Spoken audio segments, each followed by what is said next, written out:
ఒక బ్రైడల్ పెళ్లి కూతురికి ఏ విధంగా అయితే మేకప్ కావాలి అనుకుంటారో అదే విధంగా తను కనిపిస్తూ ఉంది. సో శారీ కాంబినేషన్ అయినా, జ్యువెలరీ కాంబినేషన్ అయినా, మీరు చేసిన హెయిర్ స్టైల్ అయినా, ఎవ్రీథింగ్.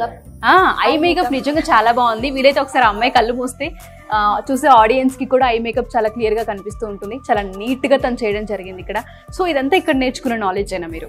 ఇక్కడకి వచ్చిన తర్వాత నాకు అసలు ఒక హోప్ లేదు మేకప్ చేస్తాను, ఇంత బాగా చేస్తాను. లైక్ హెయిర్ స్టైల్స్ అంటే టచ్ ఉంది, శారీ డ్రైపింగ్ అవంతా మ్యామ్ చూపించారు.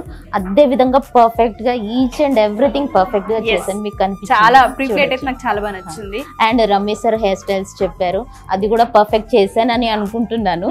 ఆయన ఇవ్వాలి మార్క్స్. అండ్ మేకప్ కూడా గ్లాసీ మేకప్ అండి, ఇది glossy bridal makeup. So each and everything fine అని అనుకుంటున్నాను. అయ్యో ఫైన్ అనుకోవడం ఏంటి, నిజంగా ఎక్సలెంట్ గా ఉంది. Thank you. సో ఇదంతా 30 days లోనే పాసిబుల్ అయిందా? 30 రోజుల్లో ఒక పెళ్లి కూతుని రెడీ చేసేంత క్యాపబిలిటీ మేకప్ ఆర్టిస్ట్ ఇక్కడ వస్తుంది? మా మీద మాకు కూడా కాన్ఫిడెంట్ లేదు. యాక్చువల్గా ఇక్కడికి వచ్చాక హ్యాండ్స్ ఆన్ ప్రాక్టీస్ అయిపోయాం.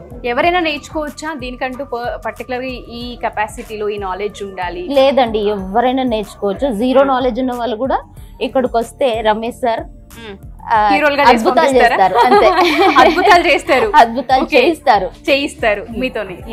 ఇక్కడికి మాత్రం జీరో నాలెడ్జ్ తో వస్తే డెఫినెట్ గా మంచి ప్రొఫెషనల్ ఆర్టిస్ట్ గా బయటకు మంచి ప్రొఫెషన్ అద్భుతాలు జరుగుతాయని చెప్తున్నాను. థ్యాంక్ యూ అండి, కంగ్రాచులేషన్స్.